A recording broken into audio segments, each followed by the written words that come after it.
जो महापुरुष सदैव भगवान के चिंतन में निमग्न है, वो कह रहे हैं भयम भयानाम पहारिणी स्थिते मनस्यनन्ते मम कुत्र तिष्ठति यस्मिन् स्मृते जन्म जरांतकादि भयानि सर्वाण्यपयांति तात।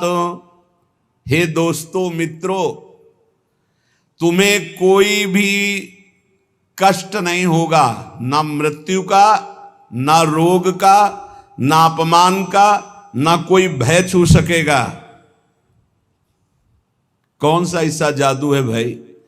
बोले समस्त भयम भयानाप हारिणी स्थिति, समस्त भय भय का अपहरण करने वाली एक स्थिति जागृत होती है। कैसे जागृत होती है? अनंत महिमाशाली भगवान के नाम का जो स्मरण करता रहता है। हम अपनी कल्पना से भयभीत होते, कहीं कोई भय नहीं है। जहां भय लगा है वहां हमने देखा हमारी कल्पना हमको भयभीत करती है। नाम जब चल रहा है तो तुम्हें भय कोई परास्त नहीं कर। भयम भयानाम हारिणी, समस्त भयों का अपहरण करने के लिए नाम विराजमान है। चौथी स्टेज में कैंसर, अब कभी भी शरीर छूट सकता है। और पूरा तिलक लगाए मुस्कुराते हुए बात कर रहे थे, बोले बस बल है राधा नाम का। अभी कुछ दिनों से जुड़े थे, यही एकांतिक में उनका पड़ा भी है। हे भयम भयानाप हारिणी स्थिते, समस्त भयों का अपहरण हो जाएगा। विश्वास करो, तुम कितने दिन पैसा कमा लोगे, कितने दिन भोग लोगे, कितने दिन परिवार को संभाल लोगे। हरि गुरु का अंतर से भाव तुम्हारे नहीं जुड़ पा रहा है तो क्या तुम अविनाशी हो? अगर आज मर गए तो तुम्हारी पत्नी, तुम्हारे पुत्र, तुम्हारा परिवार कौन चलाएगा? विश्वंभर भगवान। तो आज विश्वास क्यों नहीं करता भगवान पर? अपने पर क्यों ले रहा है कि अगर नहीं हुआ तो मैं बर्बाद हो गया? बर्बाद तू तो है ही।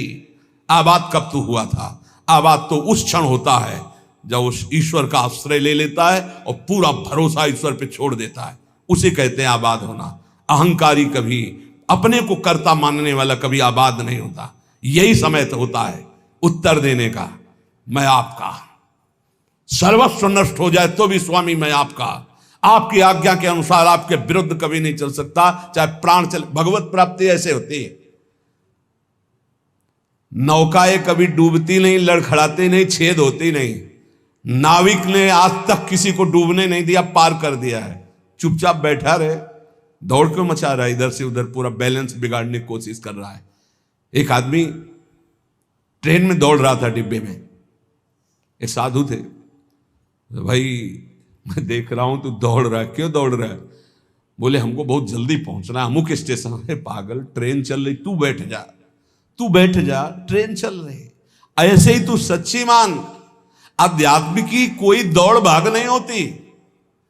अध्यात्म कोई किलोमीटरों वाली यात्रा नहीं कि बहुत भागना पसीना चुआना है।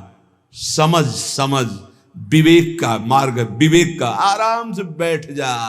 काहू के बल भजन को, काहू के आचार, व्यास भरोसे, कुंवर के सोवत पाव पसार। अंतिम समय सूरदास जी का पद, भरोसो दृढ़ इन चरणन केरो। ये है पूरी जीवन की साधना। नाते नेह राम के मनियत, जाके प्रिय न राम बैदे ही, तजिए ताह कोटि बैरिसम जद्य परम सने ही। पुलापा नहीं चलता यहां, ठोस चलेगा, ठोस घनीभूत भक्ति। और वो होती भक्तों के चरणों से, हरिभक्तों के चरणों से। जरा भी आप प्रश्नवाचक चिन्ह आपके सामने लग गया तो शरणागति में कलंक लग जाएगा। नहीं, भगवत प्राप्ति का माइक से ठेका लेते हैं। शरणागति, भगवत प्राप्ति बिल्कुल सहज सरल। सब कुछ उनका था, उनका है, उनका ही रहेगा। तुमने जो अपना मान लिया है बस वही समर्पित कराने के लिए रोज सत्संग हो रहा, उसी को समझ लो। भगवान ही तुम्हारे पुत्र परिवार के रूप में हैं। वही ऐसा प्रश्न खड़ा करेंगे कि तुम भगवान को देखते हो या पुत्र को देखते हो। हमें श्री भगवान की तरफ देखना है तो वो भी हो जाएगा, सब मंगल ही मंगल हो जाए। और अगर पक्ष ले लिया संसार का तो गए, नंबर से आप नीचे उतर जाएंगे। इसीलिए कह रहे, अगर भय मुक्त होना, सबसे बड़ा भय मृत्यु का है, जो बच नहीं सकते, वो आने वाला है। तो बोले जब साधु भी मरता है, गृहस्थ भी मरता है, तो भी भजन से क्या है? साधु मरता नहीं। सांप जैसे अपनी केचुल छोड़ता है, ऐसे साधु अपने शरीर को छोड़ता है और भगवत धाम जाता है। मरता है विषयी पुरुष, जन्मत मरत दुषा दुख होई। इसलिए भयम भयानाप, जो नाना प्रकार के भय, नाना प्रकार के दुख, आपको चिंता शोक, उनसे मुक्त होने के लिए बार बार कहते हैं राधा राधा राधा। नाम जप करो, प्रभु के आश्रित हो जाओ, अपनी चिंता छोड़ो, अपने परिवार की चिंता छोड़ो, भगवत चिंतन करो। बहुत बढ़िया जिम्मेवारी भगवान ले लेंगे, सच्ची मानिए। कर्तव्य छोड़ने की बात नहीं कह रहे हम, चिंता छोड़ने की। तुम्हारे चिंता करने से होगा, ओवर थिंकिंग, तुम्हारे सोचने से होगा कि हम ये महल बनेगा, महल के ऊपर अटारी चढ़े, फिर ये होगा, फिर वो होगा, फिर होगा। तो बोले हम कुछ सोचे ना, नहीं, राधा राधा राधा, वर्तमान में राधा राधा जब, जो आगे होता चला जाए उसको करता चला जा, तो जीवन मुक्त हो जाएगा गृहस्थी में रहते हुए। सोच हमको नहीं, सोच हमारे प्रभु देंगे, आगे क्या करना है वो करेंगे। हम संकल्प विकल्प करके फंस जाएंगे। बाले क्रीडन का सक्ता यौवने विषयोन्मुखा अज्ञानयन्त्य शक्त्याः च वार्धकं समुपस्थितम् तस्मात् बाल्ये विवेकात्मा यतेत श्रेयसे सदा बाल्य यौवन वृद्ध्यायैर्देह भावैः संयुतः। सांसारिक जन बाल्यावस्था खेल कूद में व्यतीत कर देते हैं। हम प्रणाम करते हैं उन माता पिता को जो अपने बच्चों को बाल्यावस्था से नाम जपना, समय से उठना, पृथ्वी माता के चरण छूना, सूर्य भगवान को नमस्कार करना, अच्छे अच्छे आचरण सिखाते हैं। आजकल माता पिता नहीं उठते प्रातःकाल, तो बच्चों को क्या उठाएं प्रातःकाल? 11 बजे तक उठते हैं। बाल्ये क्रीडन का शक्त यौवने विषयोन्मुखा, बाल्यावस्था तो खेल कूद में चली गई। जीवन वही धन्य जो भगवान से मिल जाए, वो जीवन किस काम का?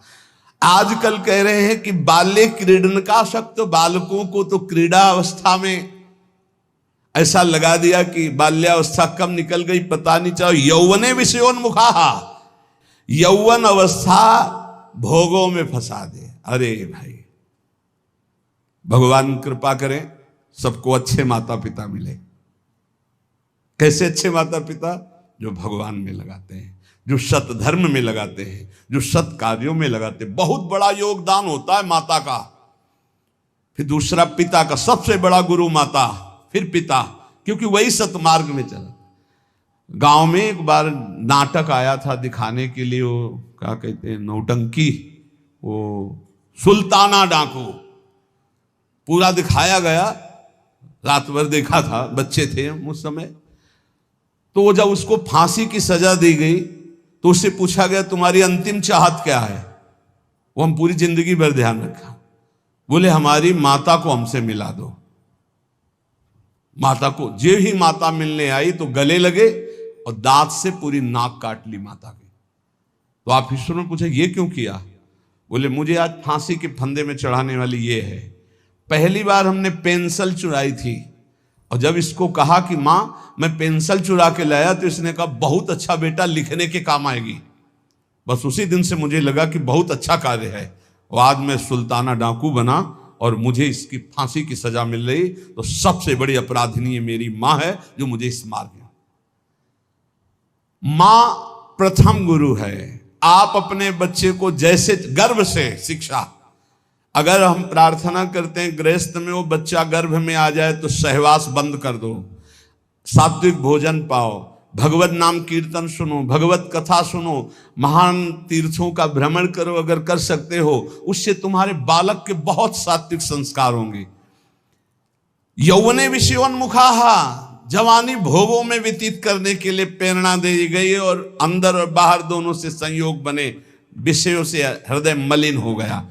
फिर कह रहे हैं अज्ञा नयंती असक्त्या, जो अगली अवस्था आई बुढ़ापा, वो तो असक्त, इंद्रियां वैसे ही चंचल, मन वैसे ही चंचल, शरीर असक्त।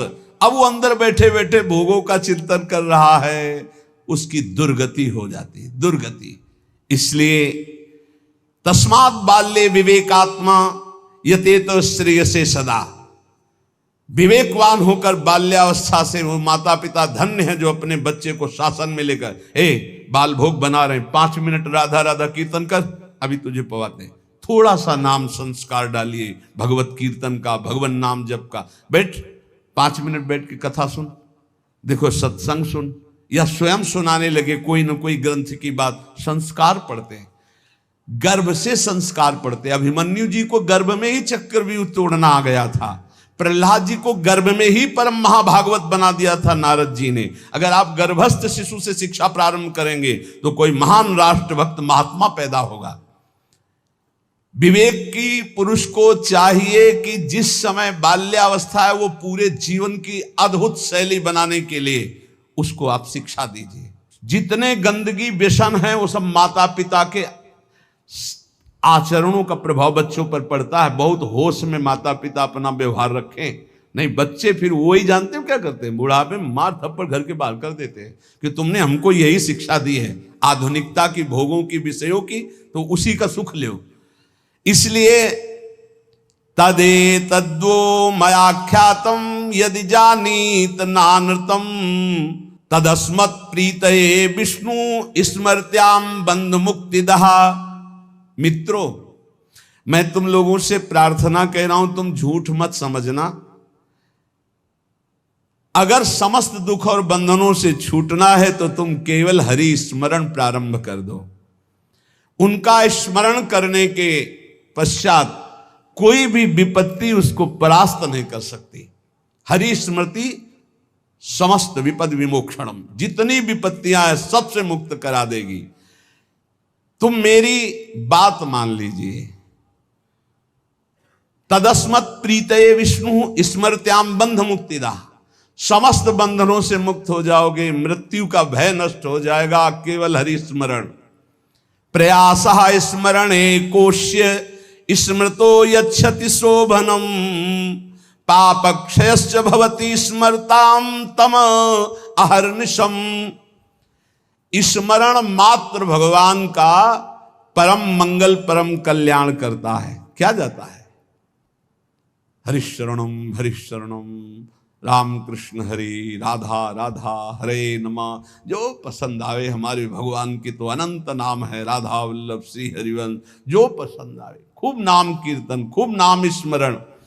जो नाम स्मरण करता है समस्त मंगल समस्त कल्याण हो जाता है। अब आप बहुत ध्यान यहां दीजिए, नाम स्मरण प्रारंभ करेंगे तो 2 प्रक्रियाएं होंगी। यदि आपके पाप अधिक हैं तो तत्काल पाप नष्ट होना प्रारंभ हो जाएंगे। अब उसके लिए घटनाएं घटना प्रारंभ हो जाएंगी, विपत्ति, दुख, परेशानियां। आप ऊब मत जाना। और अगर आपके पुण्य अधिक हैं तो पुण्य शुरू हो जाएंगे, ये लाभ ये लाभ ये लाभ। तो आप वो नाम जप का लाभ मत मान लेना, वो नाम जप से दुख आ रहा है ऐसा मत मान लेना। वो शुभ अशुभ दोनों को नष्ट करके आपको अखंड आनंद प्रसन्नता की तरफ ले जा रहा है। इसलिए धैर्य चाहिए नाम जापक में। सुख दुख नाम का फल नहीं है, सुख दुख पाप और पुण्य का फल है। आनंद और प्रसन्नता ये नाम का फल है। प्रसन्नता ये ब्रह्म स्वरूप है। प्रसन्नता, हर समय प्रसन्न रहना, ब्रह्मभूता प्रसन्न आत्मा। जो रात दिन प्रभु का स्मरण करते हैं उनके सब पाप नष्ट हो जाते हैं। प्रभु में अहर्निश बुद्धि लगने के कारण प्रभु परम सुख समुद्र है, इसलिए वो सुख समुद्र हो जाता है, हर समय सुख में डूबा रहता है। तापत्रयणे भीतम यदे तदखिलम जगत तदा शोचेषु भूतेषु द्वेषम प्राज्ञः करोति कहा। ये संसार 3 तापों से जल रहा है। तुम शोचनीय पुरुषों जैसे जलने के लिए तैयार मत हो। अगर तुम बचना चाहते हो तो बच सकते हो नाम जप के, नहीं तो कैसे कैसे मृत्यु अपहरण कर रही है। बैठे हैं आराम से कुर्सी में, पीछे से पूरी दीवार गिरी मर गए। एक एक क्षण में मृत्यु तो काल कवल कर रही है और हम सोच रहे हैं सब कुछ काम हो जाए फिर एक बैठकर भजन करेंगे या तीर्थयाटन करेंगे। मृत्यु तुम्हें तीर्थयाटन और भजन के लिए समय नहीं देगी। आज अभी से भजन शुरू करो। बद्ध वैराणि भूतानि द्वेषम कुर्वन्ति चेततः सुशोच्यान्यति मोहेन व्याप्ता नीति मनीषिणाम। यहां भजन तो करते नहीं, एक दूसरे से वैर कर रहे हैं, एक दूसरे से छल कपट कर रहे हैं, पापाचरण कर रहे हैं। विचारवान कभी किसी से वैर नहीं करता, ये पापाचरण नहीं करता। तुम महामोह से व्याप्त होकर किसी से यहां लेन देन मत कर लेना पाप का। कोई ऐसा पाप कर लिया, कोई वैर कर लिया, आना पड़ेगा। त्रिभुवन में किसी से वैर नहीं होना चाहिए, तब तुम जीवन मुक्त होगे। इसलिए अजात शत्रु होता है भगवान का भक्त। और किसी से कुछ लेना न देना, मगन रहना, कर्जा ना रहे, नहीं तो आके देना पड़ेगा, आना पड़ेगा। कुछ न कुछ ऐसा बन करके उसका हिसाब करके तुम्हें यहां से जाना पड़ेगा। बोले जैसे हमारा जवान लड़का था, बहुत मेहनत करके, बहुत वो अपने में कम खर्चा करता था, सब हम ही को देता था क्योंकि कर्जा निपटाने आया था, और कर्जा निपटा चला गया।